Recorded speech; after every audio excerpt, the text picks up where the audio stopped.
and you may begin. Can you hear me? Yes. Okay. Good afternoon, everybody. Thank you for attending this workshop, even though it's not the traditional way, but Okay, you are sounding a little muffled, so if you come up to the mic and try to speak as clearly as you possibly can, and slow down just a little bit because it's sounding a little muffled. okay. Good afternoon, everybody. Thank you for coming to a workshop. Okay. Our agenda for the day is um, a bit of information about the compliance unit uh, and then how is it that we get things accomplished the compliance unit within the Department of Human Services. One of the items that we do, and that we're going to cover throughout the presentation, is the review of the bidders and the proposal compliance plan, how we monitor the minority, human, and disadvantaged representation types of communities within the project. Gabriel, I'm going to Yes, have to stop you just a second because the participants are saying they can't understand what you're saying. So I'm not sure because you were sounding clear earlier. I'm not sure what you've done differently. nothing. Um, let me see if we can change the volume maybe or something because it is sounding very muffled, like you're in a tunnel or something. I haven't done nothing different.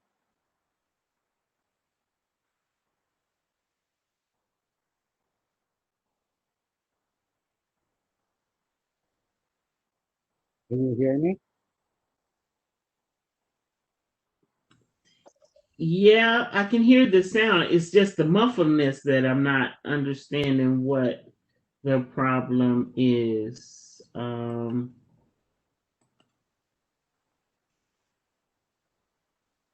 But if you were able to hear me before, I don't know what changed. Okay, something. Okay, keep talking, please. Okay. Can Okay. you hear me better? Yes. Okay. So going forward with the agenda now. Okay. Part of the submittal that proposed by buyers will submit with the proposal. It could be either for request for proposal, request for qualifications, or actually bidding on the project. Can you get it better? Jackie? Somewhat. I'm still working with it. I'm still working with it. I'm seeing if it's anything I can do from my side to help the sounding of it. So you can keep talking, but kind of move up closer to your screen because your mic, whatever's the mic in the computer, must be slightly muffled a little bit. Okay. One of the documents that is submitted with the package is the Schedule B, which is required if the company that is putting the bid together is a joint venture. That will list the name of the participants that will be in the firm that are participating in joint venture, who the contact person is, and what the participation percentages on the joint venture is. Other documents that should be included is the Schedule C. The Schedule C, there's different itemations that go after the letter C depending on the type of contract or the goals associated with the contract.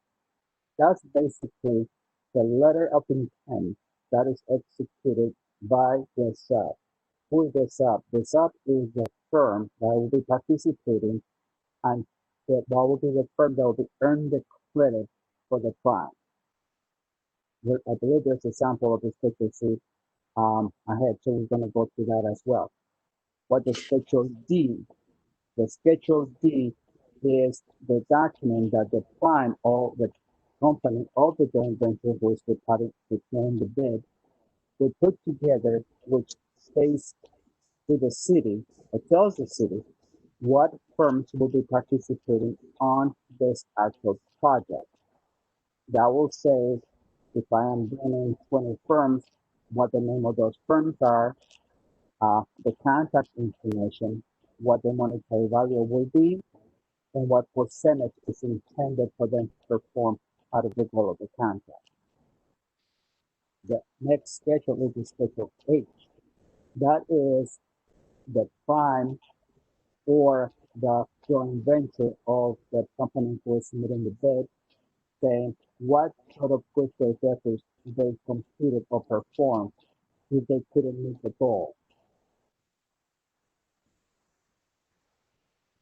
Gabriel, before you start that slide, can you sign into your phone and use your phone for the microphone? Because that microphone that's on that computer, I don't know, it is still muffled.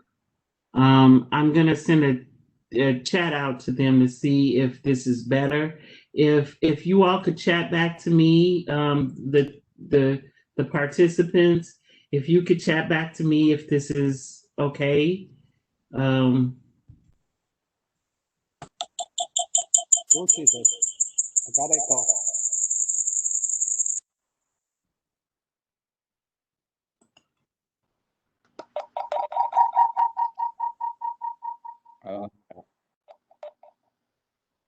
Jackie, I'm getting echo.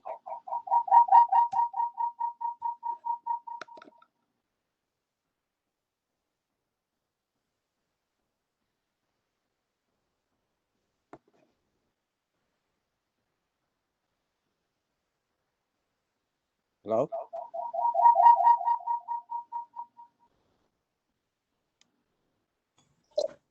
Your voice is very clear on the phone. Okay. I don't hear that now. Okay. Can everybody hear me now? Yes, they can hear you now. Okay. Should we go back to the schedule section or should we move forward? Please go back to the schedule section. Okay, thank you.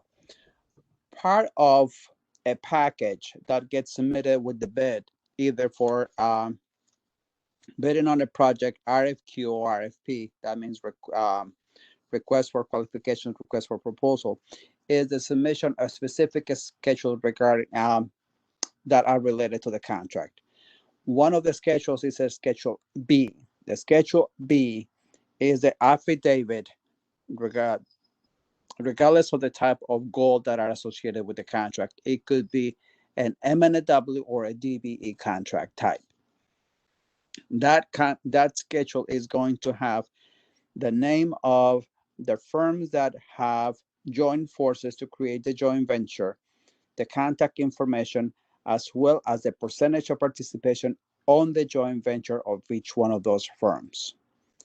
The Schedule C, it is considered to be the letter of intent, and that Schedule C is to be completed only and exclusively by the sub, and that basically says, I am going to be performing XYZ type of work for this amount of money. It will also state whether or not the firm is going to be giving some of that participation out to somebody else, or is it going to be just themselves? That is considered the letter of intent. That is to be completed only by the sub. There could be one, as they could be 100 of them, depending on the size of the contract and depending on the nature of the scope of work. The Schedule D. The Schedule D is the one that is prepared by the company that is submitting the proposal of the bid to the city. What that entails is I, so-and-so, will be providing the following participating firms to perform the following type of work. And they will list the name, contact information, the monetary amount, if it is a construction project, and the intended percentage of participation. Mind you, every contract has a goal associated with it and a percentage basis. That means that for every dollar that you get paid, the prime, in that case, it will be assigning X amount of money to pay the subs. A percentage of that, a subset of that, is what is allocated on the Schedule D. That's what we understand, and that's what we call a compliance plan.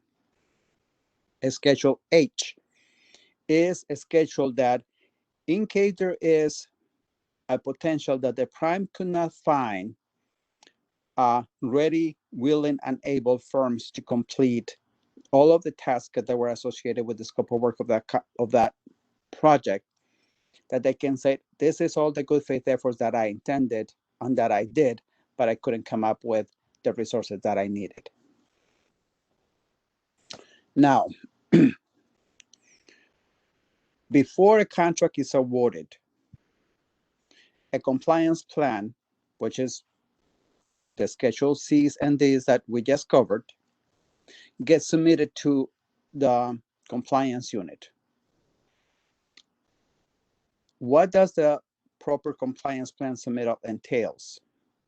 It entails in a Schedule D, which we know that now is the list of the participating certified firms that are going to be working on the project, the documentation of good faith efforts, in case there is a justification for those good faith efforts to be taken into account, and a full or partial waiver of the contract goals. Mind you, the request for the waiver will have to be properly documented in the good faith efforts. That's what that is for.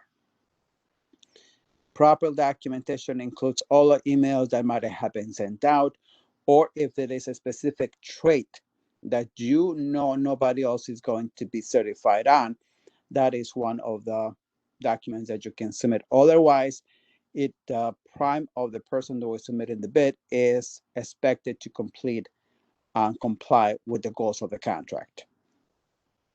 All of that assessment is taken into account when we do the compliance plan review.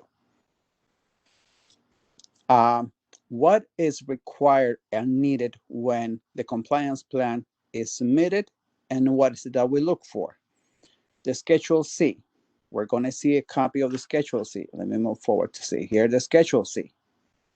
It has a project name, specification number, who is the one submitting. The from is the sub name. For example, Gabriel Construction is going to be submitted to who the prime is. We call it the prime, but it's who is the company who is submitting the bid. Then it says clearly over there, and the highlighted part, that if it is fully certified, the company will get 100%. If it is a supplier, it will be only a 60% credit awarded to the prime on that contract for every dollar spent. And then there's a section for that sub to fill out as to what kind of work they're going to be doing. Mind you, that work has to be matched and agreed to what is the areas of specialty that are listed on that specific sub's certification letter. It could be the county, or it could be the state, it could be the city. If it's a federal, it could be from Metro, it could be from IDOT. But whatever area of specialty you got, it should match what is listed on the Schedule C. So if you are a shoemaker, don't come in and here and put, I'm going to be painting the walls, because one thing does not have to do with the other. Then paid item description, you will have to list what line items on the bid you're going to be proposing to this proposal, this Schedule C is for. If it's a quantity, if it's a lump sum, how many, and what the price is. Then you have the total lines, you got either the subtotal, but if it's 100%, whether it's a 60%, and then execute with the signatures. That is what a Schedule C looks like for a construction project. Let me go back to where we were. So project name, specification number, which is should be provided by the prime or the company who is submitting the bid. The work and the service is clearly described. We don't take two words like cleaning debris. No, what kind of debris you are removing? From where? Where are you taking it to? The dollar amount that is listed on the Schedule C for the work that the sub is going to be performing, it should match what is on the Schedule D for construction projects. The dates when the Schedule C was signed, some of those, because we have to make sure that all of the Schedule Cs are signed before the pre-bid opening day. Certification letters. Those certification letters need to accompany each Schedule C. The Schedule C will, just going back to the sample we just looked at, the certification letter will have somewhere embedded within its content what area specialty, or the next code as we call it, that this firm is certified on, and that should match the work or services that are going to be performed by the sub. Basically, and that the letter is current. Quotes and proposals. Sometimes, to support the amount that is being charged and the type of work that is going to be performed, we require for construction projects for the proposal that was originally submitted and agreed upon to be included with the bid. So copies of those proposals or the quotes need to be submitted to the city with the package. What are the common mistakes that we find when we're doing a review, which normally will delay, not extensively, because it also depends on the responsiveness of the prime and the subs when we send the documentation back, is incomplete or brief description of work. Like an example that I was giving you, the more and the lengthier the scope of work is, the better, because then we get a clear understanding as to what is it that you're going to be performing, mind you. But once again, we're tying that description of work with the next code that are associated with your certification letter, what your area specialties are. There is a question, and we're going to see that on the Schedule C, whether or not there is a mentor-protege agreement between the prime and the sub. A lot of Schedule Cs, or a lot of subs, do not check whether or not there is one. That question always have to be answered. Excuse me. Subcontracting levels. If the sub is going to be subcontracting a part of the work, or they're going to be doing it 100% themselves, the question should always say, are you subcontracting? No, that means 0%. But if you are subcontracting, what percentage of what you are doing will be subcontract out? The subcontracting could be either to a certified firm or to a non-certified firm. Supplier participation. Make sure, as we saw on the Schedule C that we just went through, and then we're going to go back there again, it says what should you be paid at the sub, or what should the prime should put in their books as to potentially paying the participating sub, but what also the credit be, or the credit that will be earned by that sub at a 60% in case the sub is a supplier. This is the Schedule C. Let me see if there's this page 2. This is the page 2. We already went through the page 1. The middle of the page is where we do not accept short descriptions. They have to be clearly stated what your scope of work is going to be.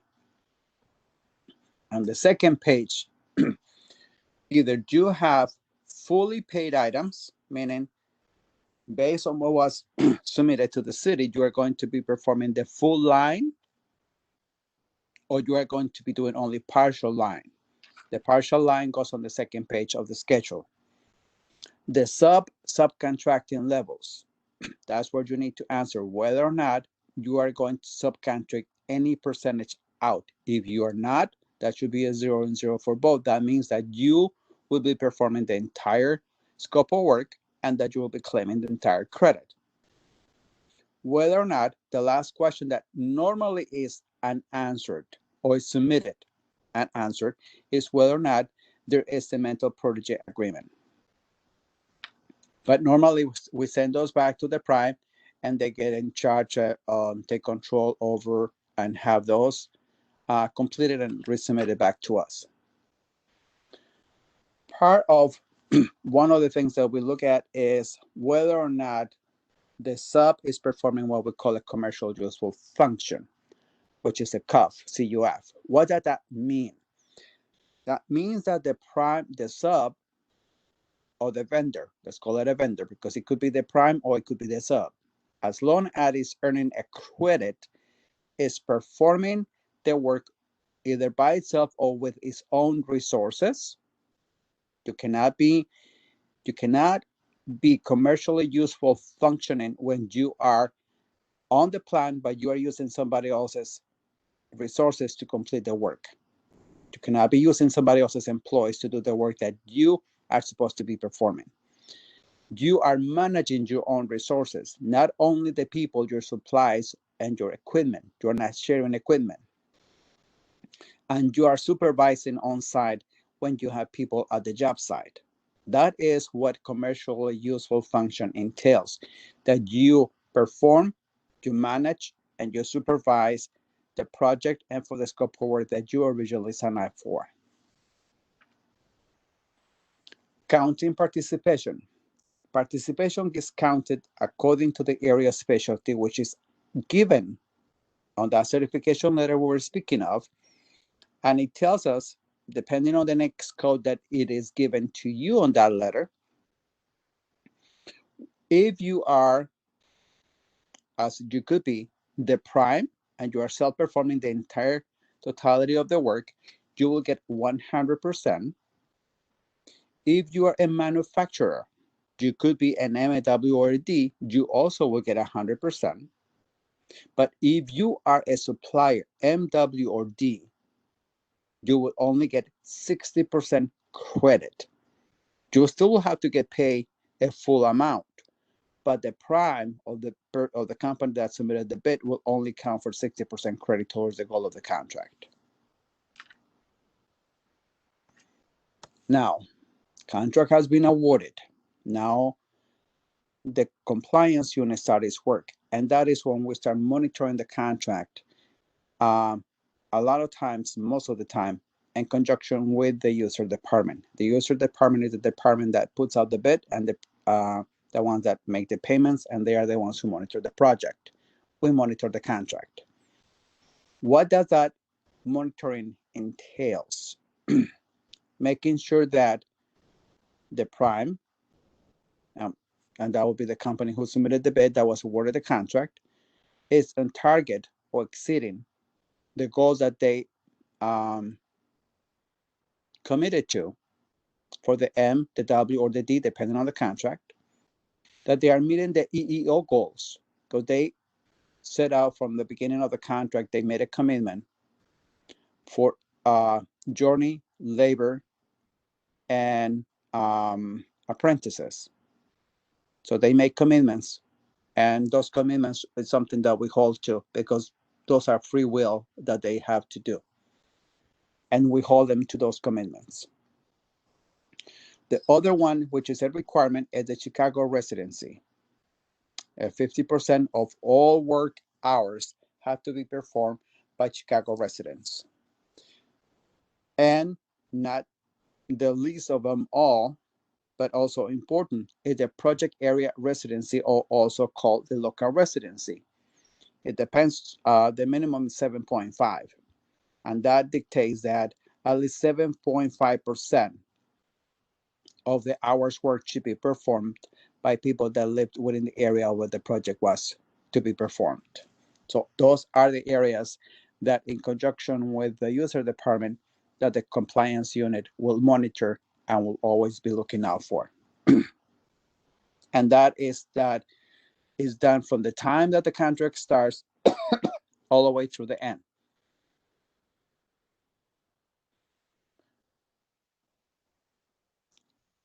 The reporting of the payments, or how we track the credits, it is using a web-based system called B2G, or the C2.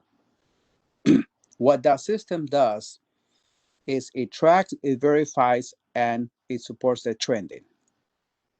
Well, all that means is the system, excuse me, will track the payments that are made to the prime, Those payments are reported at the beginning or in the first week of the following month after the payments are being received.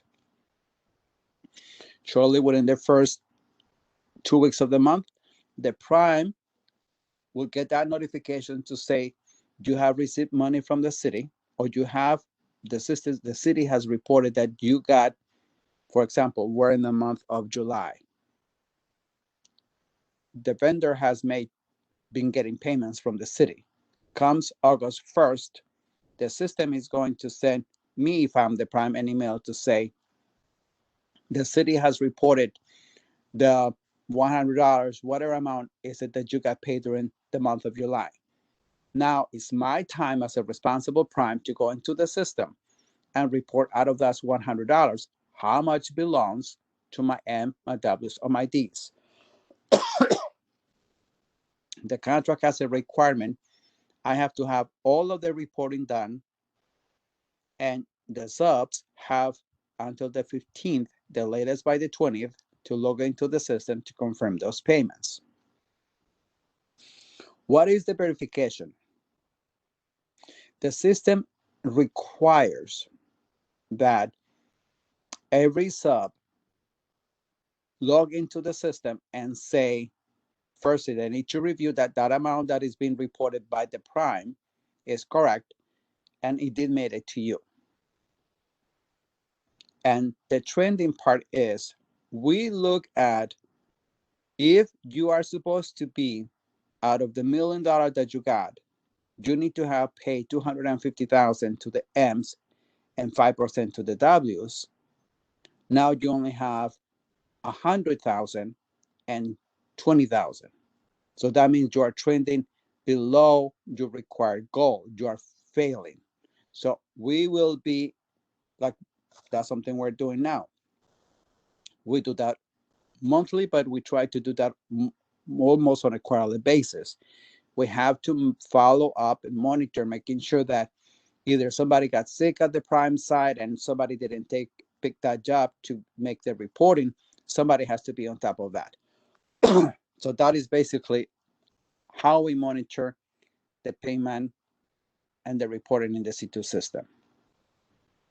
For every construction contract that gets out, there's a labor portion associated with that. That is also monitored on a web page application called LCP. It's Certified Payroll Reporting, web-based. It can be accessed.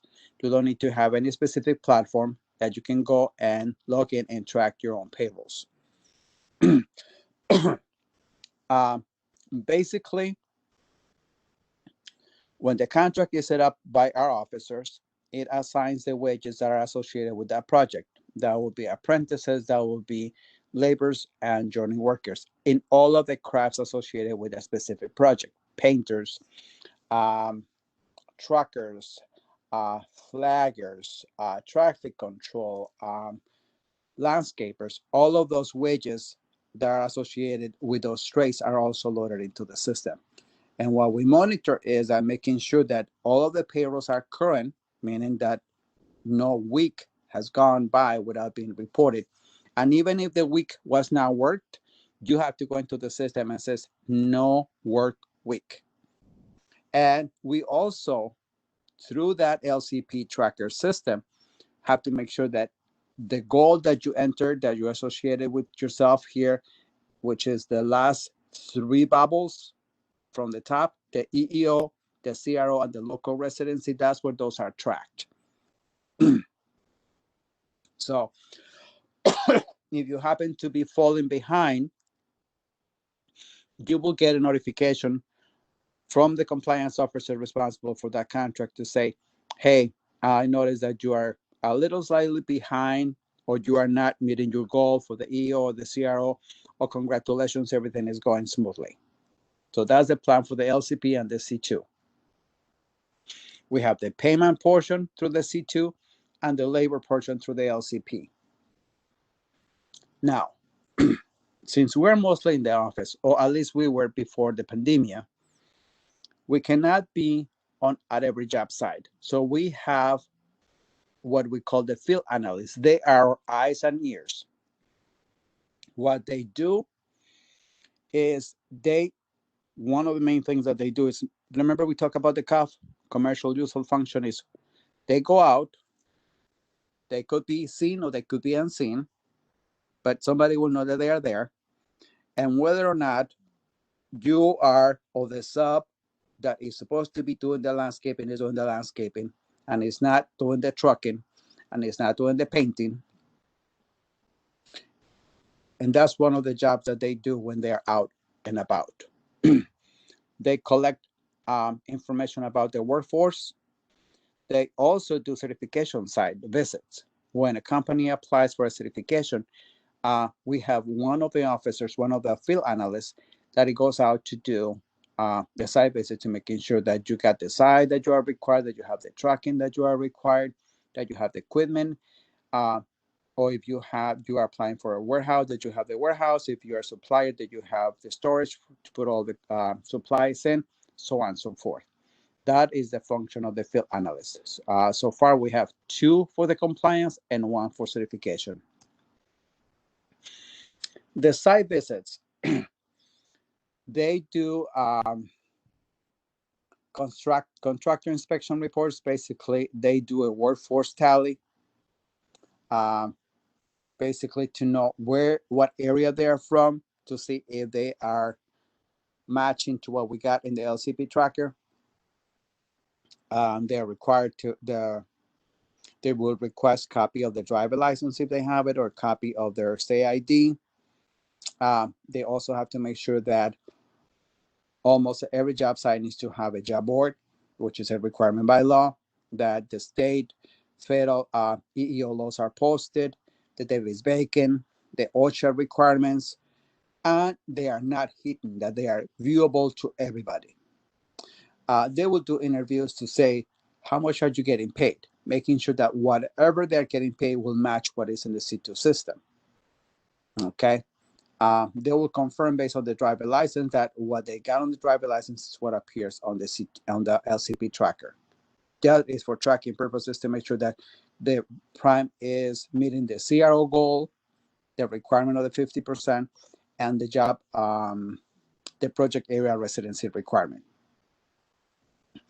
They will be working with each one of the subs to inquire as to, or by observation, whether or not they're actually doing what they're supposed to be doing. That the tracking is doing the tracking, they're doing the painting, they're not doing landscaping, so on and so forth. Now, figure this. The contract came, it was awarded, it's been 2 years, 3 years, whatever the length of the contract was. It comes for a closeout, meaning every contract, just as you said, oh, I like that house. Okay, then you need to find an agent.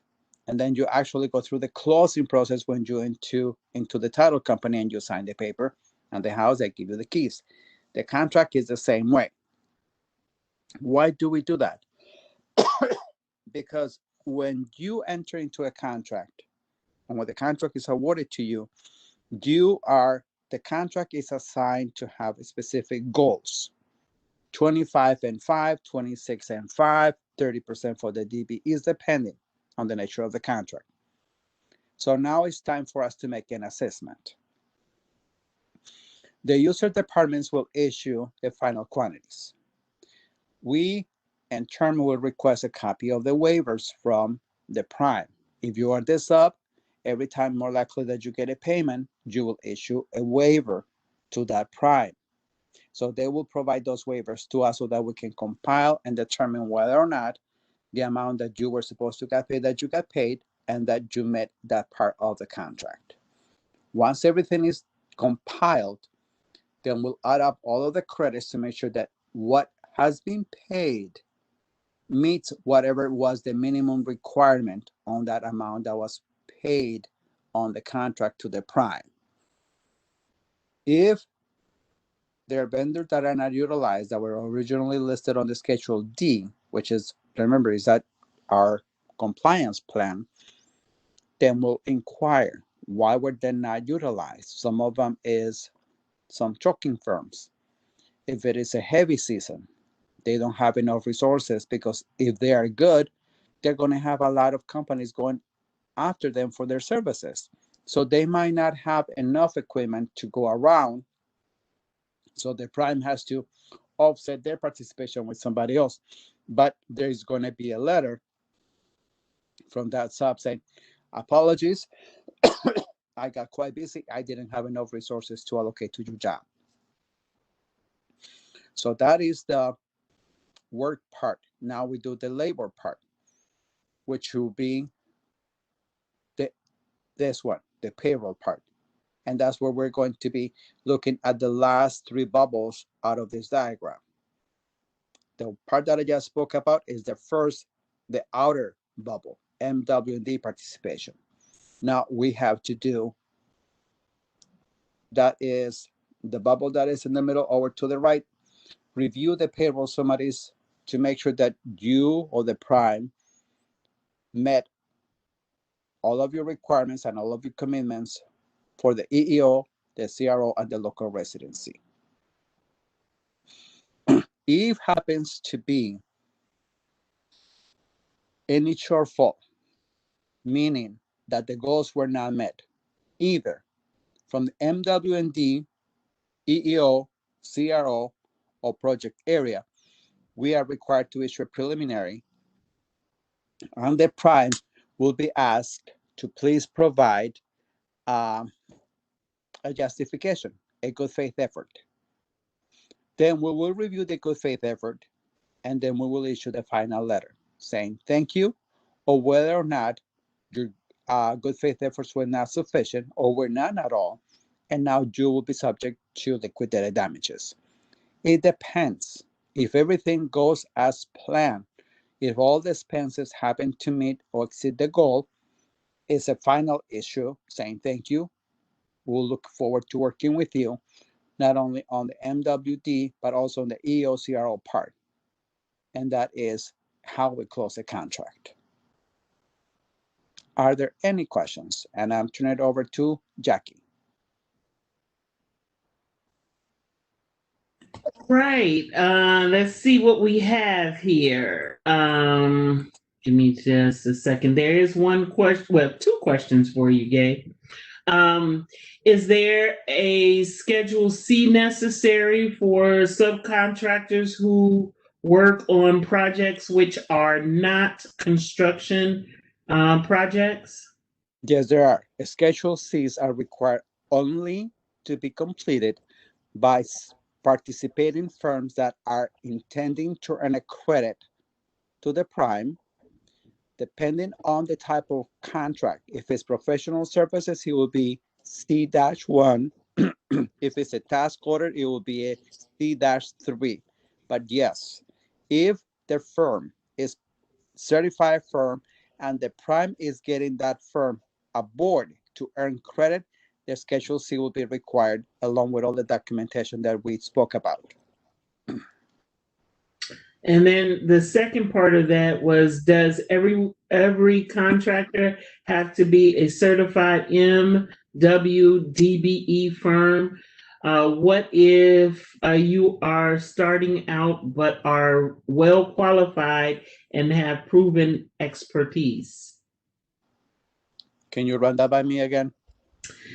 They're asking basically, does every subcontractor have to be certified either as a women-owned business, minority-owned business, or disadvantaged business of some sort? What if you are just starting out and have the qualifications? Is that enough? To answer the question, no, you are not required to have a certification in order to participate in a project. You can do as much work as your qualifications calls for, but you will not, let's be clear, you will not be earning any credit for that prime, for that project. You can do trucking and you don't have to have a certification. You will not have to experience a Schedule C, especially for the companies that are just starting out. You can go into the work, not only the workshops, what is it that we have in February and in July? The summits. Get yourself known, and they will call you. There's plenty of companies, plenty of primes that will call on you for your services, but they will also have somebody that is already certified while you're in the process of getting your experience in the market and getting your certification, at which point they will bring you as a certified firm. But while you are not certified, yes, they can get you to work on any projects according to your skill level, but only for non-credit. You will be earning not credit to the prime. But yes, you can perform on any contract at any point, at any time, but you will not be earning any credits to their prime. And there's plenty of need for qualified, even though they're not certified firms at this time. So, just to piggyback on what Gabe was saying, is we have at the Department of Procurement Services, we have two events per year. And one of the events is our construction summit. And the second event that we have is our vendor fair. We had our construction summit, which normally is in February. We weren't able to have our vendor fair because that's generally in July. But we are looking to have some type of virtual event upcoming. So stay tuned for that. But with that said, we do have a component of that conference that we have where you're able to be matched with other firms based upon the information that we send out, and you qualify yourself. We match you with firms we feel that are looking for the same things, and then you can have one-on-one conversations with them to kind of solidify what your questions are, and they kind of answer them. And if you all take a relationship past that, that is great. That's why we have these events, so that we can build success stories and such. That we kind of help the process of networking together, so that people can match themselves and then go off and do great projects together. So that's kind of what he was talking about, the summit piece. That's what he was talking about. So stay tuned to that. And again, the best part of being informed is through our social media channels or through the DPS alert. Because when those events come up, Rodney puts it in his DPS alerts. I put it in the C2 DPS alerts. And so therefore, if you're a part of either of those communities, you will get information regarding the events. In addition to that, I'm sorry for cutting you off. That's okay.